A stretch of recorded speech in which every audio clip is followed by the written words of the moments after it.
C'est Farim, votre émission sur les livres, le livre avec un grand L sur Radio J, Michel Zerbib au micro, pour des conversations avec des écrivains engagés, forcément engagés sur Radio J, des voix, des plumes qui portent le fer au nom du combat pour les droits de l'homme, pour la démocratie, contre les phénomènes religieux extrémistes et en particulier l'islamisme. J'ai parlé de voix, mais avec notre invité, je pourrais parler de gueule, voire de grande gueule, sans l'offenser. Zora Bitan, bienvenue sur Radio J. Bonjour, merci de cette invitation. Alors, vous êtes une grande gueule made in France, c'est d'ailleurs le titre de la biographie qui vous est consacrée, écrite par Liliane Messika. Aujourd'hui, c'est un peu original puisqu'on reçoit en fait l'héroïne du livre pour évoquer d'ailleurs cet ouvrage, ce récit, cette biographie assez émouvante, souvent enthousiasmante, mais sans langue de bois comme vous. Zora Bitan, vous êtes devenue sur la radio, en l'occurrence RMC, cette grande voix qui parfois dérange, qui ose. On l'entend dans ce livre, votre voix, on va en parler dans quelques instants. Juste pour démarrer cette émission, un événement historique, le 7 octobre 1940, c'est le maréchal Pétain qui abrogeait le décret Crémieux. Les Juifs qui vivaient en Algérie sont déchus de leur nationalité et de leur citoyenneté française. De l'Algérie et des Juifs, il va en être question avec vous, Zora Bitan. On commence par le commencement. Allez-y. Votre enfance, on peut dire assez de misère, de pauvreté, mais heureuse, Zora Bitan. Oui, une enfance pleine d'amour, avec des parents aimants, avec des parents extraordinaires, avec des parents présents. Mais une enfance pauvre, et moi je dis toujours qu'on oublie qu'on a été pauvre, mais qu'on n'oublie pas qu'on n'a pas été aimé. Et donc pour moi la pauvreté c'est quasi oublié. Voilà, oui, parce que les parents sont arrivés dans les années 60, en 63. Oui. C'est un peu le lot de tout le monde, les bidonvilles, ensuite les cités de transit. Voilà, j'allais dire, j'ai pas une histoire exceptionnelle de ce point de vue-là, mais l'amour a changé ma vie en tout cas. Ouais, 12 frères et sœurs. Oui. Oui. Des fois, c'était difficile de vivre dans cet appartement, comme Bien vous sûr, le racontez dans ce livre. Oui. C'est carrément, vous dormez où il y a de la place. Exactement. J'ai pas connu ma chambre, j'ai pas connu mon lit, j'ai pas connu mon espace, mais voilà, tout ça et ça construit, tout ça, ça participe un peu de la façon dont on vit après. Mais voilà, j'étais heureuse quand même, et ça, c'est important. Alors, on continue à parler avec vous, Zora Bitan. Dans la page 27 de ce livre, on a lu avec humour, compte tenu de ce que vous êtes devenu après. Vous dites à votre mère, tu sais, maman, je n'épouserai jamais un juif. Oui, c'est vrai. C'est vrai. Alors, qu'est-ce qui s'est passé avec Bibi ? Mais ce qui s'est passé, c'est que, en fait, comme dans beaucoup de familles, pas spécialement des familles musulmanes, dans beaucoup de familles, on aime que nos enfants fassent des mariages communautaires, et c'est beaucoup plus simple. Tout le monde a peur de la différence. Et moi, comme j'étais une enfant aimée, une enfant qui voulait rendre ses parents fiers, il était hors de question que je me marie avec un juif ou un catholique ou un blanc, bref. Et donc j'avais dit ça à ma mère, on va dire comme quelque chose qui pouvait la rendre encore plus fière de moi. Et puis je suis tombée sur Yves Bitan. Voilà, Yves Bitan. Comme quoi. Mais je ne suis pas tombée amoureuse d'Yves Bitan, je suis tombée amoureuse de Bibi, qui était même milieu que moi, même conditions sociales. Mais je crois qu'il n'y a pas de hasard, en fait. Il n'y a pas de hasard. Alors, c'est vrai que vous portez ce nom, c'est un peu énigmatique pour beaucoup de gens. Zora, évidemment, plutôt les origines algériennes. Bitan, algérienne toujours, mais du côté juif. D'ailleurs, vous avez fait une sorte de mariage musulman avec Bibi. Oui. Yves habitait un quartier populaire. Ses amis étaient de toutes confessions, toutes origines. Ça ne l'a pas gêné du tout. Voilà, pour lui, les Maghrébins, les enfants issus de l'immigration, les Manouches, les Gitans, c'était son environnement. Donc, moi, j'ai pas du tout l'impression d'avoir fait un mariage mixte, parce que finalement, socialement, on est du même milieu. Bon, il a fallu, on va dire, trouver des arrangements, un peu comme dans les films, de manière à ce que notre amour puisse durer. Et il a cet amour à 38 ans maintenant, donc comme quoi. Bon anniversaire pour cet amour. On reste un instant sur Yves Bitan, on y reviendra quelques instants, puisque si j'ose dire, on peut le dire d'emblée, dans ce livre, ça transparaît. Finalement, le plus juif, c'est pas lui, c'est vous. C'est ça, en fait. C'est vrai, je ne sais pas pourquoi, mais peut-être en ayant découvert la Shoah à 12 ans, à travers un certain nombre de films qui, à l'époque, étaient sur les écrans. Et je me suis toujours interrogée sur la violence qu'ont pu subir les Juifs sur le seul prétexte qu'ils étaient Juifs. Alors on me dira qu'il y a eu d'autres événements, bien sûr. J'ai lu La case de l'oncle Tom, je connaissais l'histoire de l'esclavage, qui est pour moi une horreur absolue, et d'autres événements, bien sûr. Mais j'ai pris l'histoire de la Shoah dans les écoles et un peu partout. Et ça a été un peu pour moi un choc. Ça a été un traumatisme même. Et je me suis mise à avoir de la tendresse et de l'affection et de la passion pour ce peuple dont Oui. je n'ai jamais compris pourquoi, objectivement, il était haï à ce point. Ouais, c'est extraordinaire ce que on raconte dans ce livre avec Liliane Messica, mais on entend votre voix beaucoup, puisque on entend beaucoup vos paroles et votre tonalité dans ce livre Zorabitan. Vous avez été marqué comme beaucoup de générations, Mhm. des enfants nés dans les années 60, par le film Holocauste. Tout à fait. C'est le premier film. Et il y a des images qui m'ont marqué dans ce film et qui m'ont, si j'ose dire, c'est presque une confidence, mais honnêtement, j'ai longtemps, et même adulte, et même récemment, et je le raconte d'ailleurs déjà encore dans le livre, je l'ai raconté à Liliane, être poursuivi par ces bergers allemands et escalader des barbelés, quoi. C'est des images qui m'ont marqué, qui m'ont frappé, qui m'ont traumatisée. Alors je m'interroge sur l'idée de comment on devient, comment on devient quelqu'un qui veut la paix, quelqu'un qui veut pas les conflits, quelqu'un qui veut le respect de tous les êtres humains. Je crois que le devoir de mémoire y participe, quoi. Ouais. Zorabitan, on est heureux de vous recevoir aujourd'hui sur Radio J dans l'émission Sépharim, un peu originale, puisqu'on parle d'un livre qui a été écrit sur vous, Oui. bien sûr, mais c'est intéressant de vous rencontrer aujourd'hui.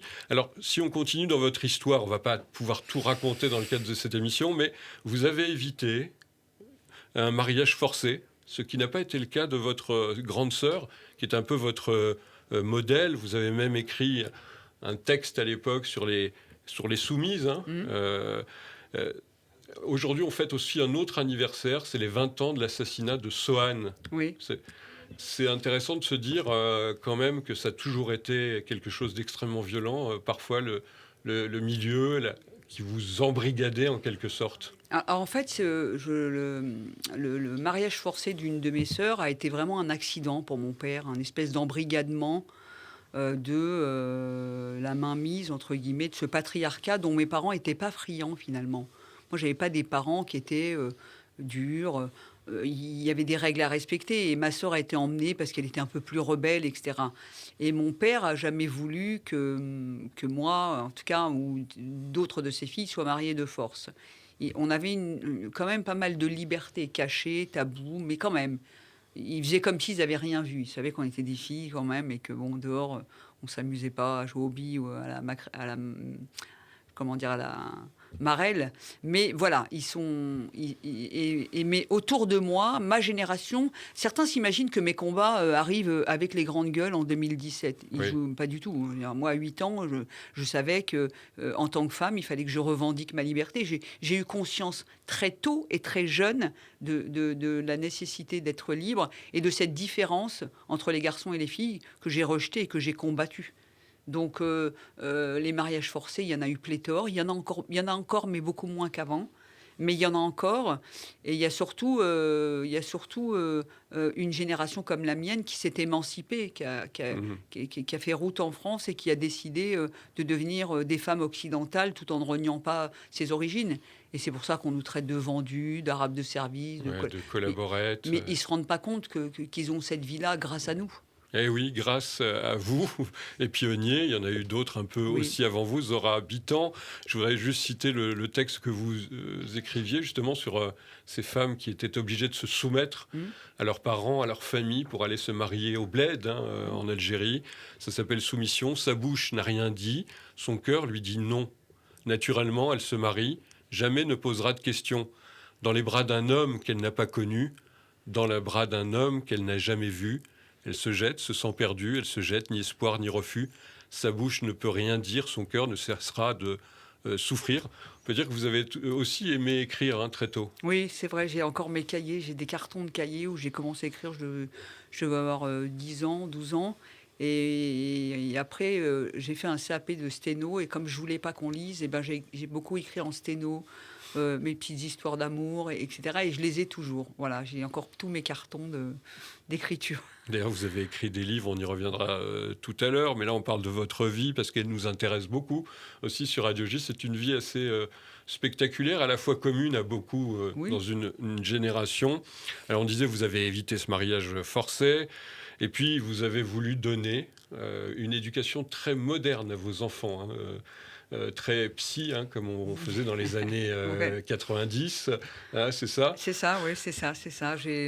J'ai éduqué mes enfants en leur apprenant à, comment dire? À pas être dans le fatalisme, à se cultiver, à réfléchir, à aimer les femmes, libres, ne pas avoir peur de la liberté des femmes, à l'égalité. Moi, j'ai des garçons qui font absolument pas de différence entre eux et une fille. Mhm. Pour eux, c'est la même chose. Et puis j'ai lu, Tout se joue avant 6 ans, qui était un peu ma Oui, bible c'est ça. donc oui, oui, comme dit Liliane, elle dit, Zora a élevé ses enfants un peu comme une bobo germano-pratique. C'est exactement ça. C'était vraiment ça. Il fallait que tout soit pédagogique, et tout ait un sens et il fallait que mes enfants s'autorisent, ce que les enfants des autres, privilégiés et en particulier ces bobos qui donnent des leçons, que eux donnaient à leurs enfants et que nous, sous prétexte de notre condition sociale, ne pouvions pas ou n'avions pas le droit de donner à nos enfants. Mhm. Donc pour moi, c'était important. Oui. On reste avec justement cette histoire familiale. C'est intéressant ce que vous dites sur vos enfants et ce qui est écrit dans ce livre, avec ce qu'on pourrait appeler la crise identitaire, en quelque sorte. On en parle beaucoup Oui, c'est aujourd'hui, vrai. la crise identitaire. Quelles sont mes identités? Comment je peux me définir? Alors vous avez une chose assez drôle, c'est que votre premier fils, on lui donne un prénom arabe, Mhm. Omar. Et puis le deuxième, donc ça faisait un prénom. Le deuxième a un prénom français, Mhm. c'est Maxime. Maxime, et un patronyme juif. Alors c'est un peu... vous souriez un petit peu parce que Je- finalement Éric Zemmour avait dit que c'était bien d'avoir un prénom français, mais vous, à l'époque, vous n'aviez pas pensé à ça. Non, mais j'allais dire, quand on a appelé notre fils Omar, d'abord c'est Yves qui a proposé Omar. Il avait le souvenir d'un petit garçon qu'il avait quand il était animateur de colo. Et puis Yves aimait beaucoup mes parents. Mes parents étaient des gens extraordinaires. Il aimait beaucoup mes parents et il s'est dit, je rentre dans une famille musulmane. Mon premier fils, je vais l'appeler Omar. Ouais. J'ai même pas pensé 2 secondes ni à l'identité, ni à l'addition du nom et prénom. C'était pour moi, voilà, c'était assez naturel et simple. Et ensuite, Maxime, c'est ma belle-mère qui a voulu l'appeler Maximilien. Et là, j'ai dit non, non, Maxime, ça ira très bien. Et c'est mes beaux-parents, ma belle-mère, qui a trouvé ce prénom joli. Et voilà, je crois on est, dans un univers de paix, de fraternité, d'amour, j'allais dire, d'addition de Ouais. plusieurs histoires et d'identités. Je vous avouerai que on ne s'est jamais posé de questions. Je veux dire, Je n'avais jamais posé de question. Mais est-ce que vous avez le sentiment quand même, Zora Habitant, que c'est quand même une histoire un peu particulière, parce que c'est quand même beaucoup plus difficile, hein, dans les relations Oui, mais entre évidemment. juifs et Mais musulmans. oui, mais bien sûr, mon père était pas fou. Je veux dire, mon père, je crois que mes parents avaient quelque chose d'assez particulier et d'exceptionnel, c'est que l'amour pour leurs enfants passait au-dessus de tout. Donc, ils aimaient tellement leur fille. Et mon père disait, mais aux gens de la famille qui pouvaient lui reprocher d'avoir marié sa fille avec un juif, quand vous aurez un gendre comme le mien, vous viendrez me voir. Il Mhm. était fier de son gendre, mon père. Ouais. Et vous, vous êtes fier de votre père, Et moi, je suis fière de mon qui père. était un Hajj, qui a Ah fait le oui, pèlerinage à la ah oui, Mecque. oui, mon Ça, père. ça représentait beaucoup à Oui, oui, l'époque. c'était un grand monsieur, c'était un sage, c'était quelqu'un d'ouvert, de tolérant, de, de gentil, de philosophe et de très, très cultivé. Parce que là, tout le monde pense que la culture, ça s'attrape dans les livres ou ça s'attrape dans les milieux privilégiés. Mais les parents des années 20 étaient des gens extraordinairement cultivés. Donc moi, j'ai hérité de cette philosophie de vie qui est la résilience, l'amour et la liberté, quoi. Ouais. C'est notre invité que vous entendez avec sa voix qu'on ose à peine qualifier de grande gueule, parce que ce serait pas poli, mais c'est Si, si. pourtant le titre aussi de cet ouvrage, une grande gueule made in France. On va continuer à en parler, justement, avec Zora Bitan, après cette petite respiration musicale.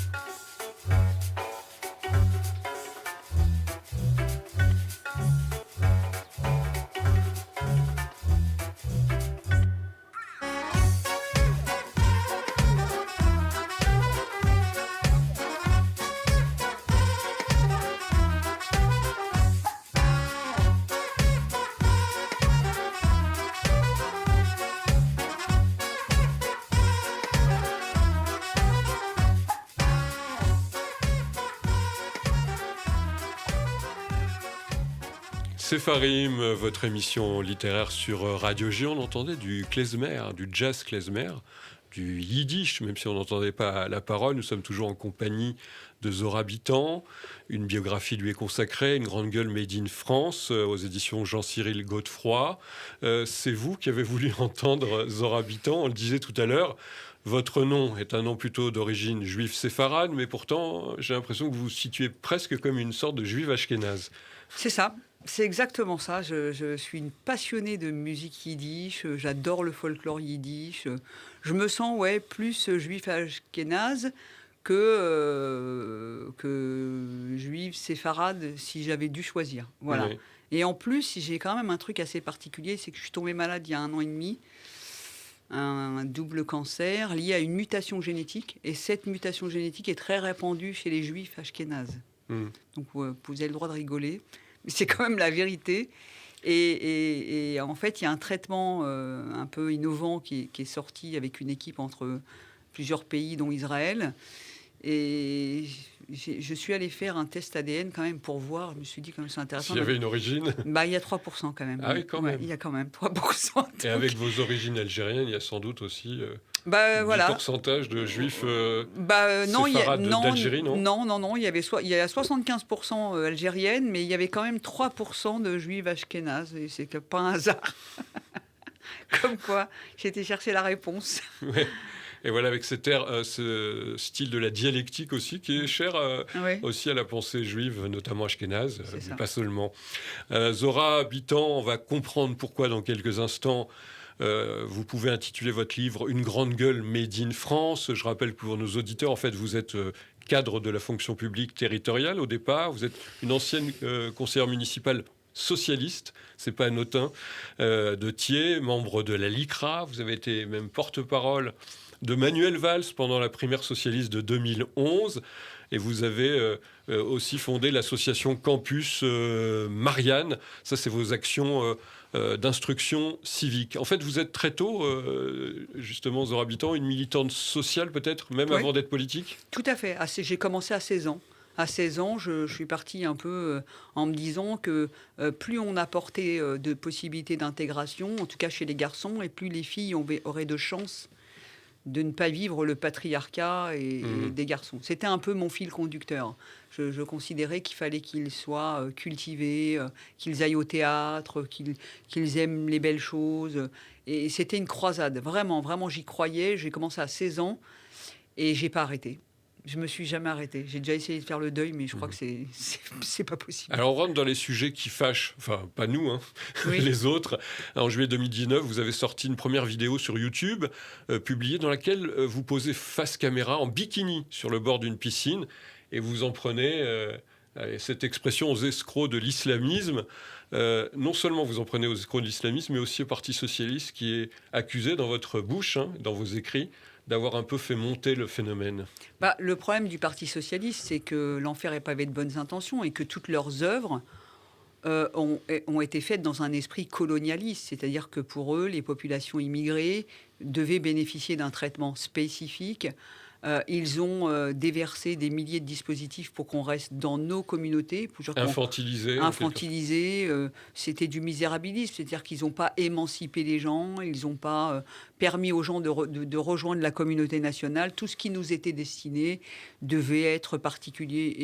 Et moi, ça me révoltait, puisque moi, j'avais pas du tout, j'avais justement envie de sortir de ça. Ah, vous avez fait un sort, là, comme on dit, une bonne gifle aux socialistes depuis des années dans ce combat fondamental. Alors, on est en train de parler en ce moment d'une actualité très forte qui vous touche évidemment, c'est l'Iran et les femmes qui veulent se dévoiler. Est-ce que c'est d'abord une révolte ou une révolution possible ? Et vu du côté des féministes françaises, là aussi, vous avez des choses à dire. Je crois que c'est porteur d'espoir, ces Iraniennes, et d'ailleurs ces Iraniens, Oui. qui du coup emboîtaient le pas aux femmes iraniennes. C'est un formidable espoir de voir que les hommes dans ce pays considèrent que la cause des femmes est la leur aussi. Et le problème de certaines de nos féministes ici, c'est qu'elles sont gangrénées par cette idéologie raciste et communautariste qui considère qu'une femme maghrébine subit un patriarcat qu'on ne peut pas toucher parce que ce patriarcat, ce serait une forme de racisme que d'empêcher les gens de vivre leurs traditions, leurs coutumes et leur culture. Elles ne se soucient pas. On est des femmes à part pour elles. On est dans un univers qui est hors de leur champ. Vous ne les supportez pas, ces non, néo-féministes elles s'intéressent aux poils des jambes, aux poils sous les bras, à la vaisselle et à ce qu'on fait sous la couette. Que les filles soient forcées de se marier, qu'il y ait l'excision, qu'il y ait des filles qui soient obligées de se voiler, même si elles vous disent qu'elles sont libres, parce que ne pas l'être, c'est quelque part être pas une bonne fille, etc., etc. Elles ne mettent pas du tout le nez dedans. D'ailleurs, on peut citer la célèbre féministe en carton de notre pays, qui fait briller par ses imbécilités tous les jours, qui est Sandrine Rousseau. Ah oui, il faut la citer. Voilà, il faut la citer, qui, elle, a quand même osé dire il y a un an que le voile était un embellissement. Vous imaginez ? Alors, on passe du barbecue, c'est-à-dire que la virilité des hommes et le barbecue, c'est honteux, mais que le voile est un embellissement. C'est-à-dire qu'on voit l'hypocrisie de ces gens. Donc, il faut vraiment les combattre parce qu'ils nous font beaucoup de mal. Ouais, on s'aperçoit que dans cette émission, là, quand je vous entends parler, on reçoit souvent des gens qui ont une posture un peu héroïque, entre guillemets, de résistance, si on peut utiliser ce mot. On recevait l'écrivain algérien Boualem Sansal, qui, comme vous, a été qualifié de traître, ou comme vous avez pu être traité de collaborette, hein, ça va très loin. Le journal Le Monde vous a un petit peu, même beaucoup critiqué. Notez que vous aviez une opinion proche des idées identitaires. Oui. Ça veut dire que c'est pas bien pour eux, étant favorable aux statistiques ethniques, contre l'immigration économique, le communautarisme, le féminisme et un anti-islamisme qui confine à la théorie du complot. Vous comprenez pourquoi on vous attaque aussi durement, Zora Bitton ? Moi, je considère que ces gens-là sont des vrais racistes. C'est-à-dire qu'ils me nient et ils me dénient le droit à l'émancipation et à la liberté, et être comme tout le monde. C'est-à-dire que moi, je n'ai pas le droit de penser par moi-même. Il faut que je reste dans ma communauté. Il faut que je la soutienne à n'importe quel prix. Ouais. Il faut que j'emprunte les pas de tradition et de culture et d'un environnement... Voilà, je n'ai pas le droit à la liberté. Ces gens-là. On vous ramène toujours à une origine, d'ailleurs, souvent ils prétendent rêvée. Mais ils prétendent. Mais c'est-à-dire qu'on est leurs opprimés de service. Et quand un opprimé de service qu'ils ont décidé d'être, qu'il était leur opprimé, sort du rang, il devient un traître. Pourquoi ? On est leurs clients. Nous fûmes leurs clients dans les années 70. Avec SOS, on a été leurs clients. Et ils voudraient qu'on soit encore leurs clients. Non, on est libre. Eh oui, on est libre et vous continuez à être libre. Et aussi, Made in France, pour reprendre votre livre, où vous avez d'ailleurs lancé un mouvement en 2015, je crois, c'était « Faut qu'on se parle », pour parler justement à l'occasion du 14 juillet de la lutte contre les extrémismes religieux, l'intégrisme, notamment celui des musulmans. Là aussi, on dit que vous auriez été récupéré par les identitaires, en gros par l'extrême droite. Mais vous imaginez dans la position où on est ? C'est-à-dire que pour l'extrême droite, on n'est pas une assez bonne française. Et pour ces gens de gauche, ces indignés de salon, on sort du rang, donc on serait une facho. Mais à quel moment on nous respecte dans ce pays ? À quel moment le fait de s'appeler Zora, d'être issue de l'immigration et de vouloir être une femme libre, qui pense par elle-même, n'est pas renvoyé quelque part ou comme facho ou comme traître par les uns et Mmh. les autres. C'est scandaleux quand même. Cette gauche est une tragédie pour notre pays. Ouais, c'est le moins qu'on peut dire. Vous le dites dans ce livre. Vous êtes, cher Zora Habitant, à l'origine d'une publication très importante en 2020. Le livre Je suis Mila, je suis Charlie, hashtag, hein, nous sommes la République. C'était 50 personnalités sous votre Oui. direction qui se sont exprimées sur la laïcité, la liberté d'expression. Euh, alors on utilise parfois sur cette antenne hein, le mot peut-être grandiloquent de résistance ou de résistante. Est-ce qu'on en est là aujourd'hui en France? Ben, moi, j'ai envie de dire que la plus grosse résistance qu'on doit avoir, c'est contre ces gens qui sont dans le déni, la complaisance et qui finalement sont les vrais racistes qui posent problème et qui fabriquent de l'hostilité. Je vais vous donner un exemple. Oui. Le phénomène des gamines qui se voilent sur les réseaux sociaux, sur Twitter, etc. C'est en gros une revendication identitaire, une espèce de provocation insolente. Bon, elle fait le chou gras de l'extrême droite, elle fait, mais j'allais dire, la gauche est dans le déni face à tout ça.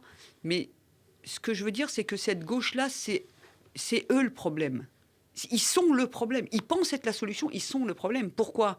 Parce que, leur diagnostic est complètement fabriqué en fonction d'une idéologie euh, colonialiste, et on le voit dans l'histoire de Taha Bouaf avec LFI. Mmh. On voit comment Taha Bouaf est rattrapé par la patrouille raciste de LFI. C'est-à-dire que lui, il est dans un univers, entre guillemets, blanc, bourgeois, privilégié, dont il était l'opprimé de service à honorer par un mandat, en tout cas une investiture législative, et il le laisse tomber.